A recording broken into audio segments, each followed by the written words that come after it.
Hi, welcome to Beaufort County, North Carolina. I'm Martyn Johnson. I'm the Economic Development Director for Beaufort County. Beaufort County is about 44,000 people, and we are just east of Greenville, North Carolina. When you look at the metro area, you're looking at about 250,000 people. We're a very water-oriented county. It's a river, the Pamlico River, runs through the middle of the county. That was our historic highway, and all our communities are located all along that highway. So it is a great asset, but as you can imagine, it takes quite a while to go around it if we have to.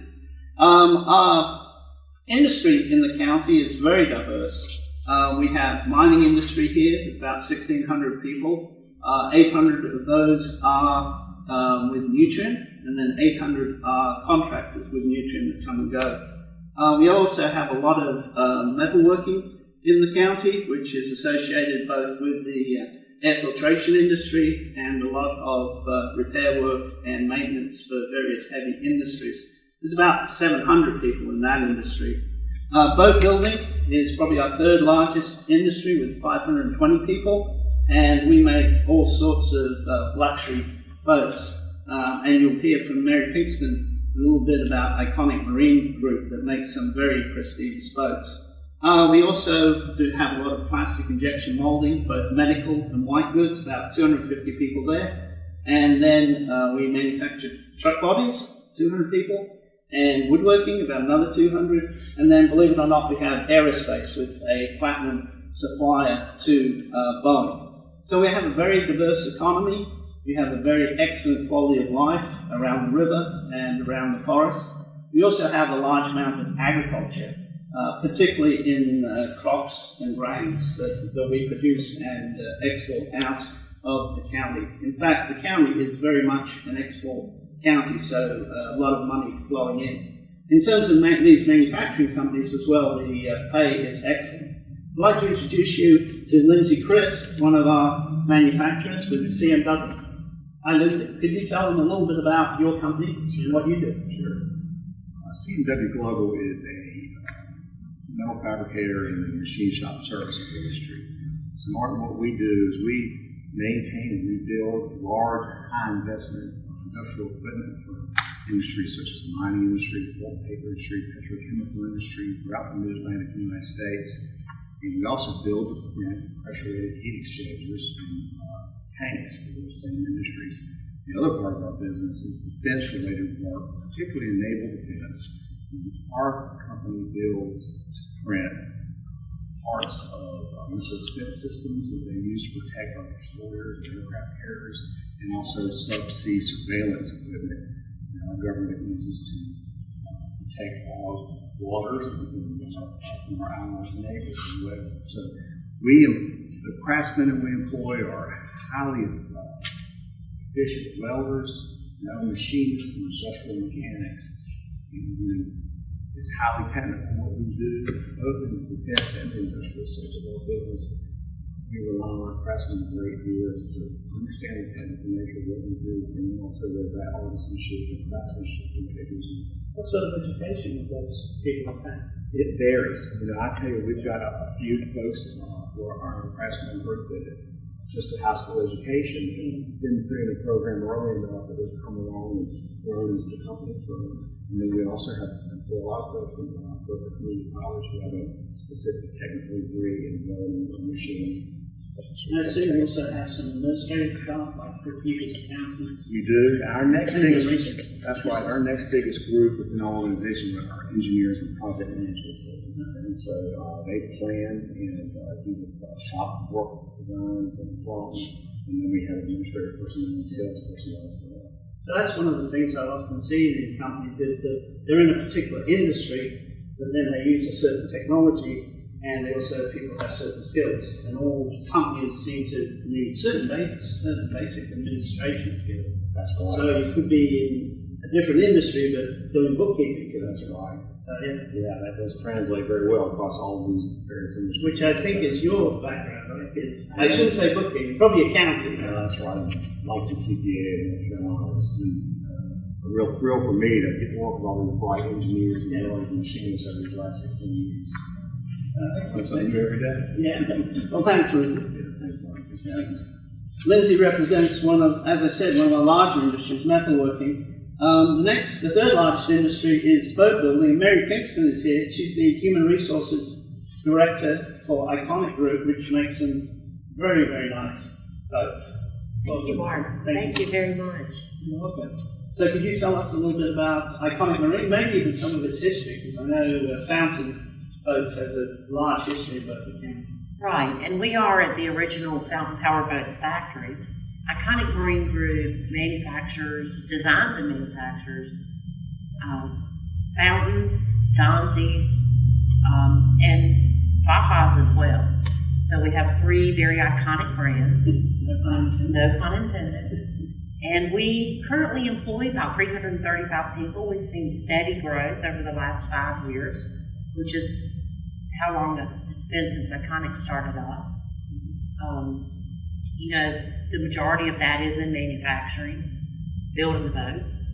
But just like Lindsey's situation, we have all of the other supporting departments. We have maintenance and accounting and engineering and warehouse and supply chain and all of that. I was speaking to Lindsey earlier, and a lot of our workforce in the county is aging, so it's not only the growth of the companies, but also some of the retirees that I've heard as high as 50% might be retiring in the next 10 years, which obviously opens a lot of opportunity for people. So is that similar in your company? It is absolutely the truth. And it's something that we think about pretty much every day. Yeah. It is an aging workforce that we have, and it's fantastic the way that our local high school and our community college have come on board and are teaching trades again. It's not just trades, of course, there's lots of opportunities for all of those other supporting roles, but it's a big deal to develop that next workforce. So I assume you want to make sort of a smooth transition by bringing some younger people in. Yes. So you don't just have all young people with no experience. Yeah. Gradually, I guess over the next 10 years, gradually bring young people in as the older retire. Absolutely. So, yeah. And is Reggie Fountain retired yet, or is he still? I think he's probably unofficially retired. Oh, okay. He does come by from time to time. He likes to see the boats and the product, and certainly people love to see him. So when we have certain visitors, Reggie will come out. Can you explain what a poker run is, maybe, to the audience? A poker run, and that's the term we'll use. Okay. Did I get it wrong? No, you got it right. You didn't call the event that we host every year. Is basically a charity event. So what they do is they come in, they all meet at one place, and for the last several years that's been at our facility on Butchers Beach Road. Being on the water is a great thing. So they come in, they obviously pay an entry fee, and it's typical of what motorcyclists would do. Yeah. It's a charity run. They go to different places. They may play hands of poker or draw high cards or maybe enjoy some adult beverages or something. But they go to different places throughout. They usually have 4 or 5 stops, and then they finish back up at one particular place where they'll have a big dinner. It's a great part of the quality of life of both counties. Oh, it absolutely is. And you sell your boats all over the world, right? Yes, we do. Yeah. We do. We have dealers all over. And some of them, may sell just one brand, some may sell all 3. Well, thank you. Thank you, Mark. Appreciate it. And Connor Jones is staying on boat building. He's the instructor for what you're seeing behind us here is the Beaufort County Community College boat building curriculum, I guess. Yep, we have. Sorry. Okay. Go on. So right now we're teaching our boat manufacturer and service diploma, which is 3 semesters long, and this program was started out of the need. We have 9 manufacturers just in Beaufort County.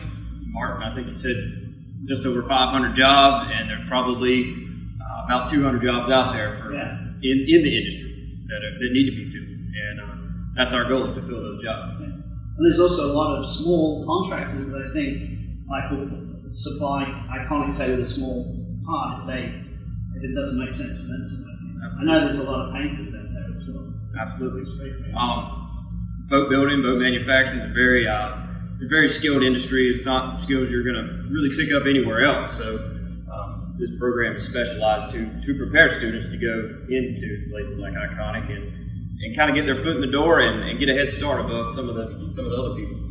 But also, a lot of the skills from boat building are transferable, right? Because you've got woodworking and metal, and I guess really, although you call it fiberglass, you could say it's composite manufacturing. So it's the future, right? The need for lightweight, stronger material is ever growing, especially with electric vehicle, and maybe we'll see some large-scale electric boats here in the future. Well, I think Ebert next door, they make a carbon fiber boat. Yeah, very lightweight, very strong. And you used to work for one of Mary's competitors, Brady White. Maybe you could just talk a little bit about your experience as a person on the floor as well. I spent some time there as a supervisor, and the biggest thing I saw is people just there was such a need for people. They weren't necessarily qualified in boat building or anything related to boat building, and in a program like this with partnerships for continuing education, that we may be able to set up and get some training programs that are maybe shorter than our program that can help out the manufacturers in the short term. Yeah. And so you kind of, I guess the whole community college and the high school and even middle schools are talking about career pathways. And I guess so it's not just at this stage that you really need to start thinking about a career maybe in boat building or metalworking or whatever. Yeah, that's exactly right. We have a brand new high school program in Washington High School too, and I think there's about 30 students in that, and their first class started spring of last year, and we did get a couple of students from that. Right. Yeah, I think it's a process of gradually stepping forward, to get some skills, see where you want to go. Okay, great. Thank you. So, as you can see, there's a lot to do and prosper in Beaufort County. I think that we are going to grow over the next 20, 30 years. Quality of life is fantastic, and there are jobs here, whether it's companies that are growing or whether it's companies that need some replacement workers. I think you'll find it all here in Beaufort County.